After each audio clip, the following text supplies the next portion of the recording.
Lou Lamoriello's press conference earlier this week left more questions than answers, but one question we want to address: should and can the Islanders re-sign all of their pending unrestricted free agents?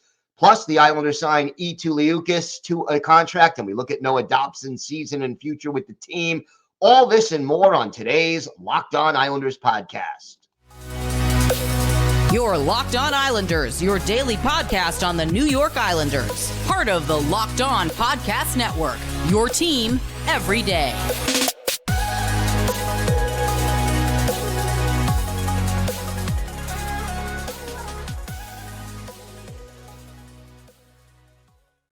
And welcome, everybody, to the Friday edition of the Locked On Islanders podcast, part of the Locked On Podcast Network, your team every day.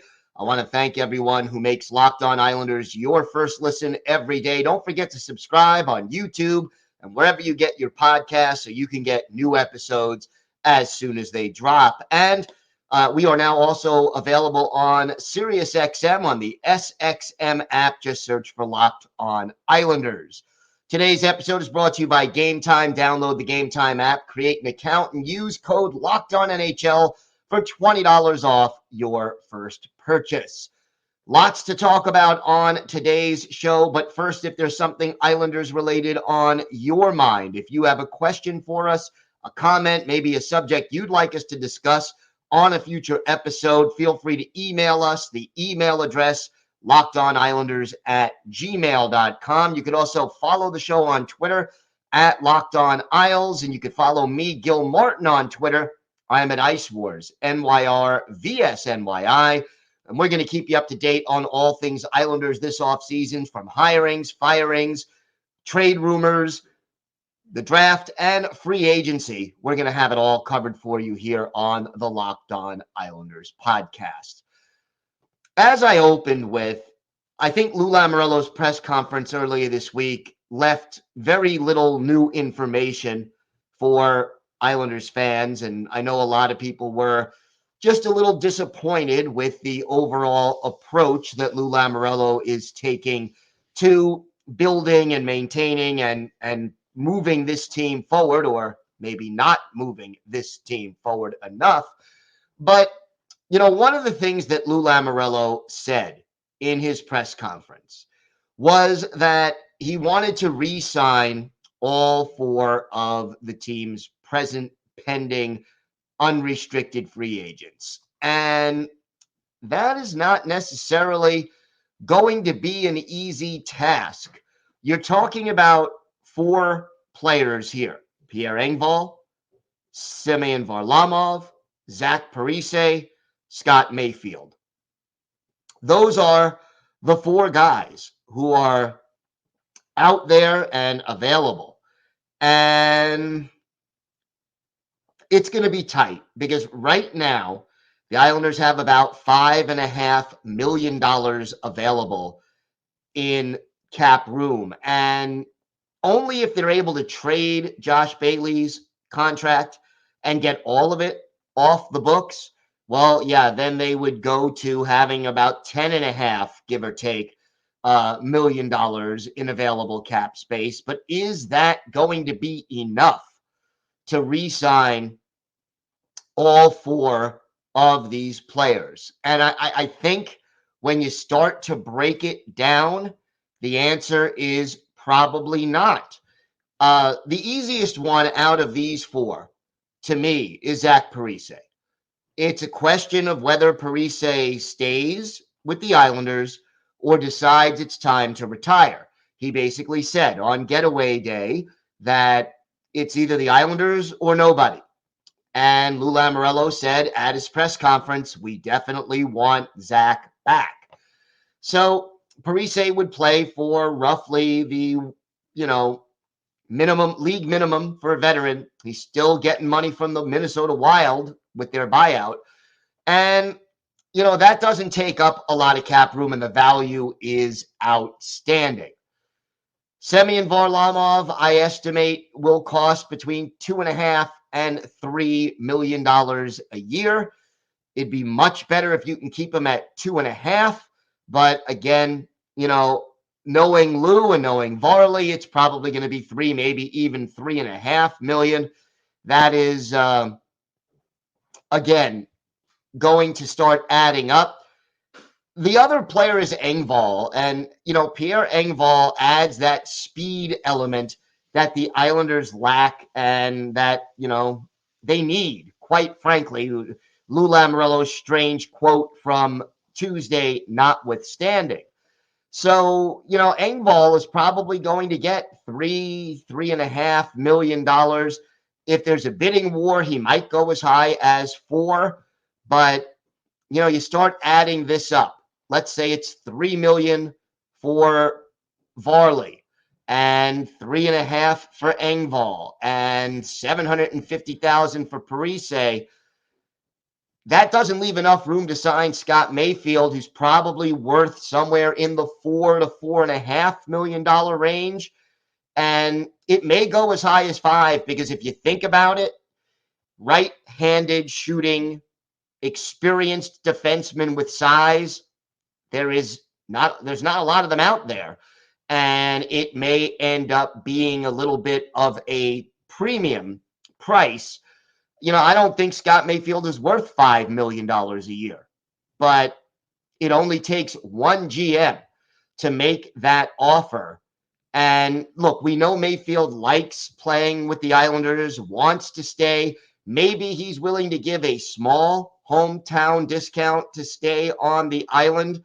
But realistically, you can't expect him, being that this is probably his last chance at a big contract, and that his last contract with the Islanders was so team-friendly he was underpaid. It'd be tough for him to take too much less to stay on the island.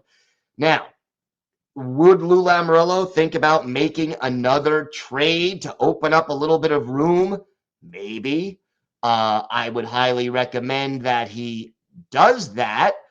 But, overall, I think it is looking more and more like we're going to see mostly the same team back again next year. And, well, not going to be able to afford all of these players. So to me, it'd be tough to prioritize. And then, look, you still need to re-sign Samuel Bolduc. He's a restricted free agent. Oliver Wahlstrom is a restricted free agent. And, it starts to add up.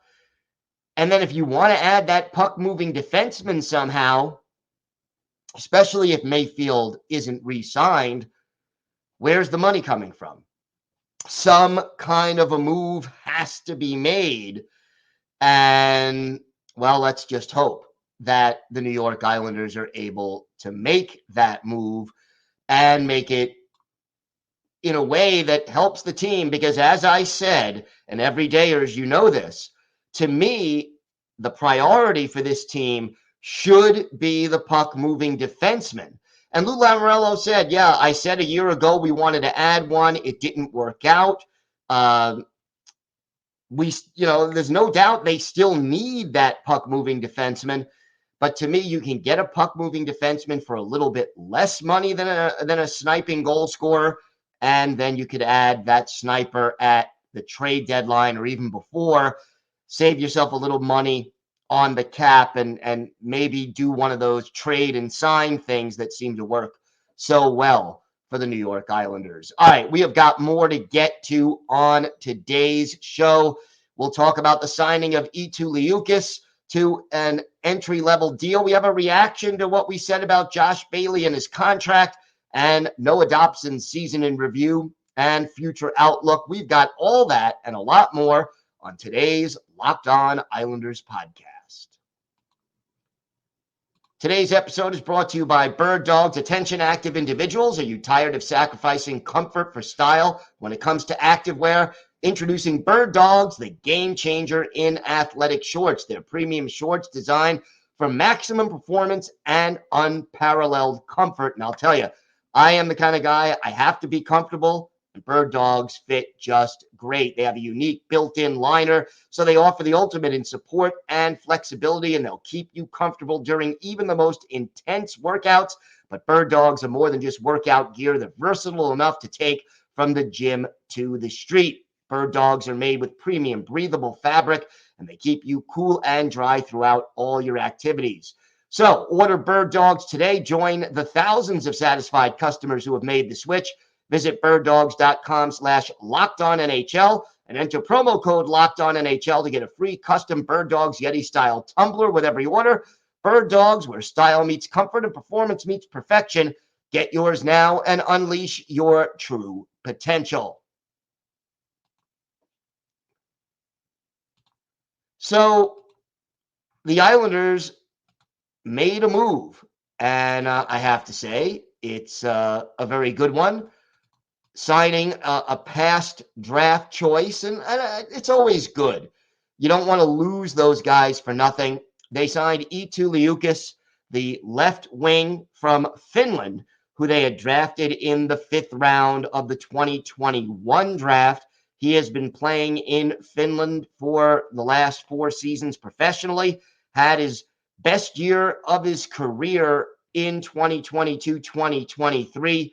Played a career-high 58 games, scored 14 goals, had 23 points, and yes, 104 penalty minutes. He's got good size, 6'2", 202 pounds, and as of right now, still just 20 years old. Will turn 21 in September.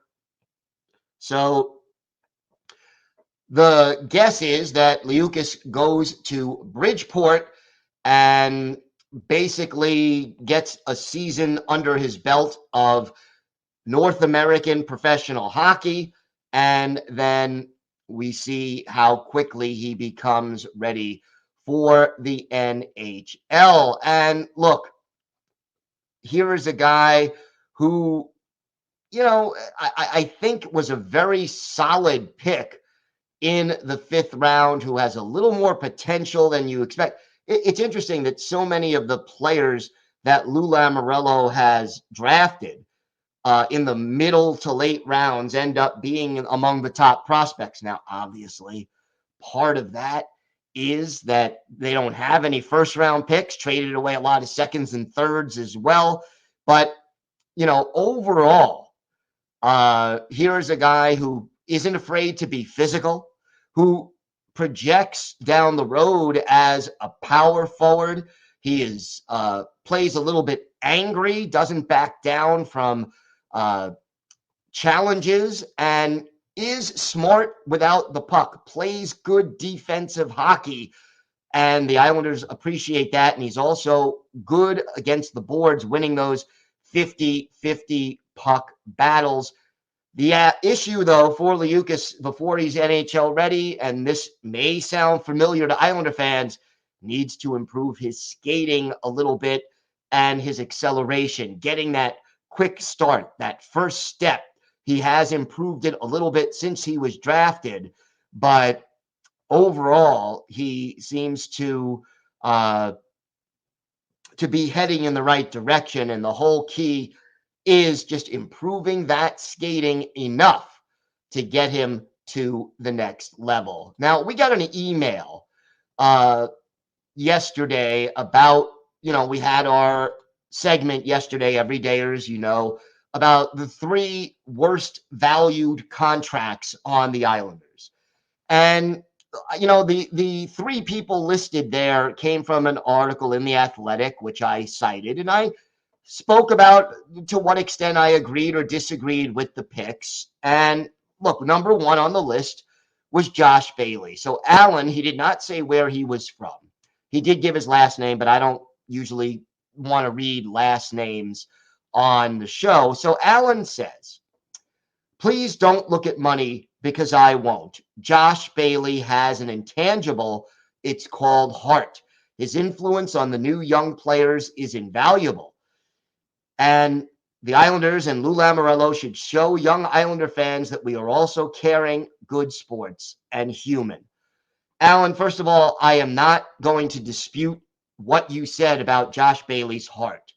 I have interviewed Josh Bailey countless times since the Islanders drafted him, and he is a good hockey player. He has been throughout his career, and he is a good guy, a class act. And yes, he does mentor a lot of the younger players, although there aren't a lot of them on the Islanders these days. But yes, and an interesting thought kind of crossed my mind. The Islanders need an assistant coach, most likely, to run their power play. Josh Bailey certainly has experience with that. He does add that intangible of heart, as you said, Alan.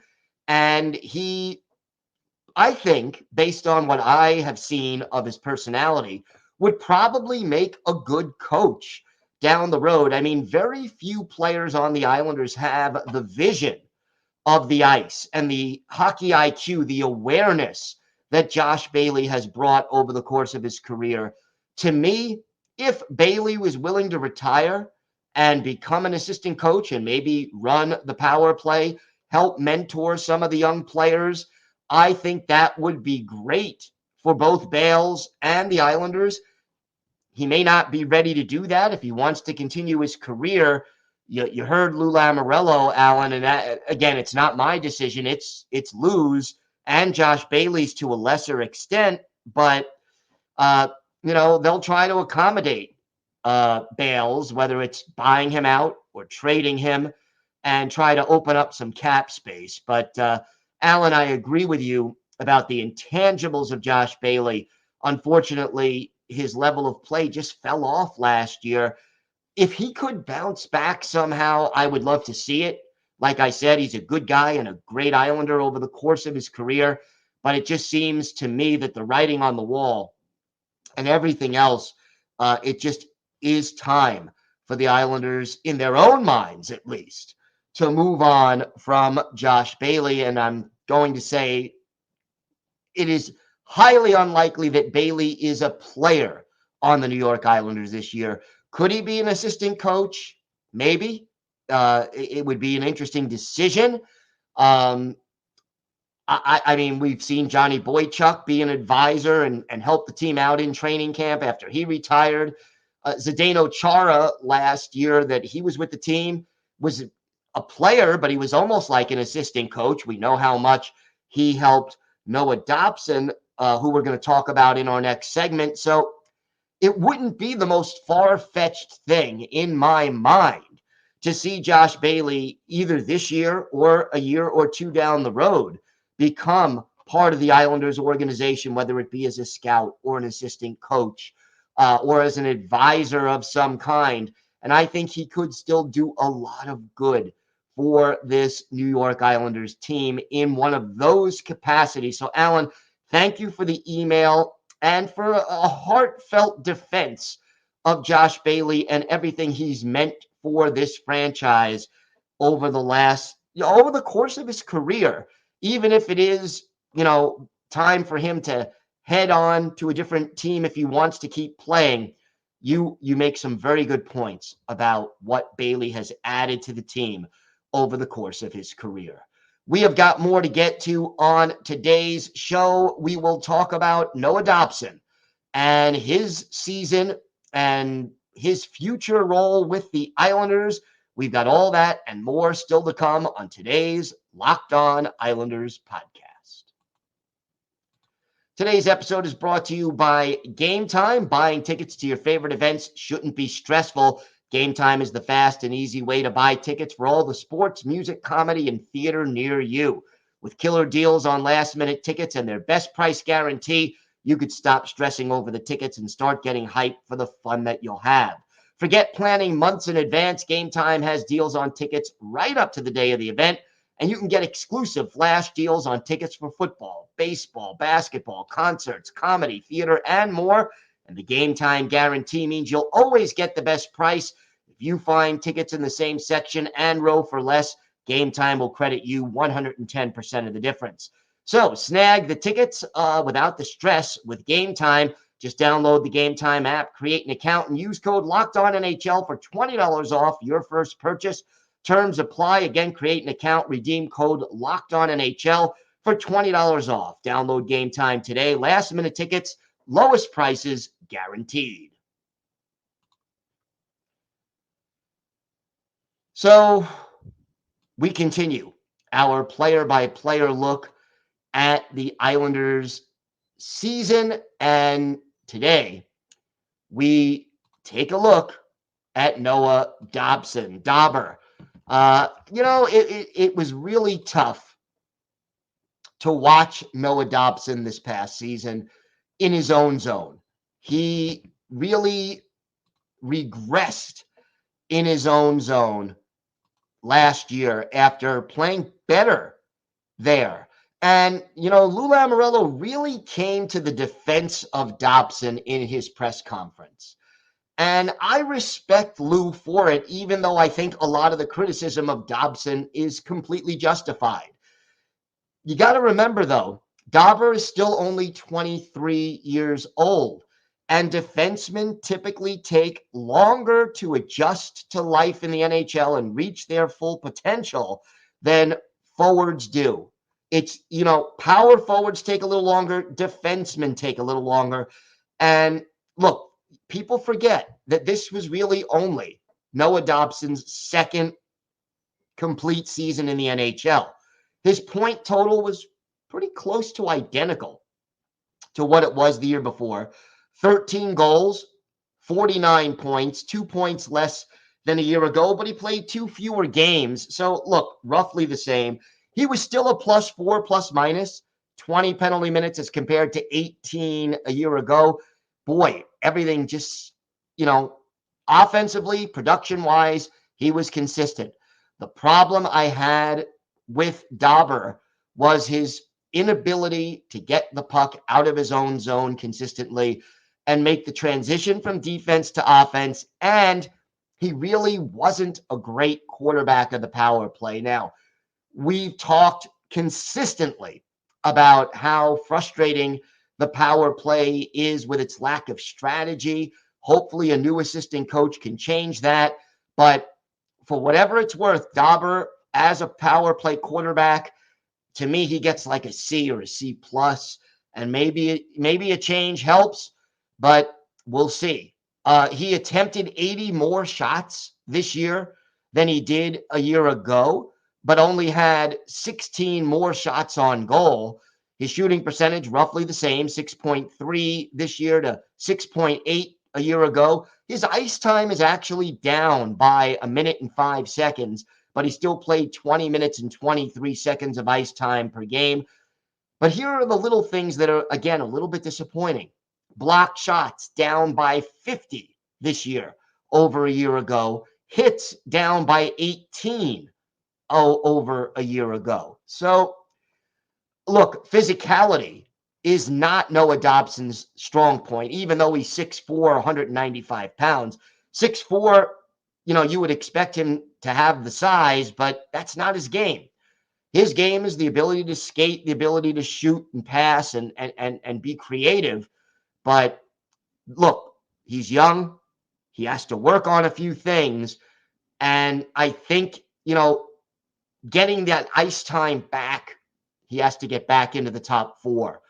And very often last year, we saw Dobson be on the third defensive pair. Ideally, and Lou Lamoriello said he's part of the core going forward, the top 4 defensemen. I want Dobber paired with either Pelech or Pulock. That's, to me, the ideal situation. Now, Dobber being on the right side, Adam Pelech and Dobber, to me, would be a great combination. But the one thing they can't go back to, I could see Romanov and Dobber too. Don't go back to Aho and Dobson. Again, just too vulnerable defensively to have the two of them. I still believe in Noah Dobson long term. I still think he's going to be a solid offensive defenseman who will be okay in his own zone if he matures and learns. Can they get Johnny Boychuk to work with him a little bit? Can they get a coach who can help him recover his confidence in his own zone? Let's hope so. because, quite honestly, that part of his game still needs work. Time now for our Islanders birthday of the day. We're a day early, but Saturday is the 61st birthday of former Islanders center Brent Sutter. Sutter, a member of two Islanders Stanley Cup winning teams, drafted by the team first round, 17th overall in the 1980 NHL entry draft, played 3 games for the Islanders in 80-81, but by 81-82, he was an Islander full time and basically was part of their last 2 Stanley Cup runs. Great in the 82 playoffs, where the 83 playoffs, where in 20 games he had 10 goals and 21 points. Stayed with the Islanders through the 91-92 season, where he was traded to Chicago, and he finished his career in 97-98 with the Blackhawks. Went on to coach in the NHL with the New Jersey Devils and Calgary Flames, and was coaching in the juniors out west with the Red Deer Rebels as recently as 2020-2021. 1,111 career NHL games, 363 goals, 829 points, and 1,054 penalty minutes. Sutter had a career best 42 goals and 102 points for the Islanders in 84-85, and it was that year that was, in my mind, one of his best games with the Islanders. January 2nd, 1985, at the Joe Louis Arena in Detroit. Islanders and Red Wings going at it. Kelly Hrudey in goal for the Islanders. Greg Stephan in goal to start the game for Detroit. He was relieved by Corrado Miaclef. But in this game for the New York Islanders, Brent Sutter with 3 goals on 4 shots on goal.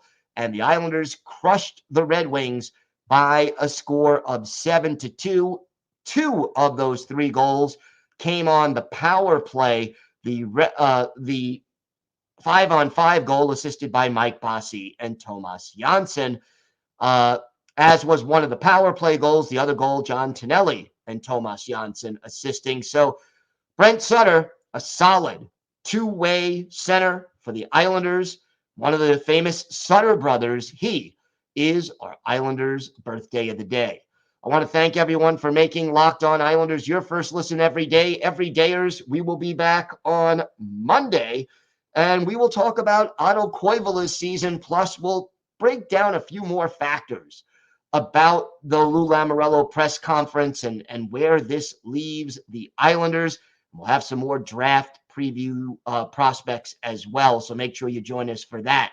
Until then, have a great day, everybody, a great weekend. Stay safe. And of course, let's go Islanders.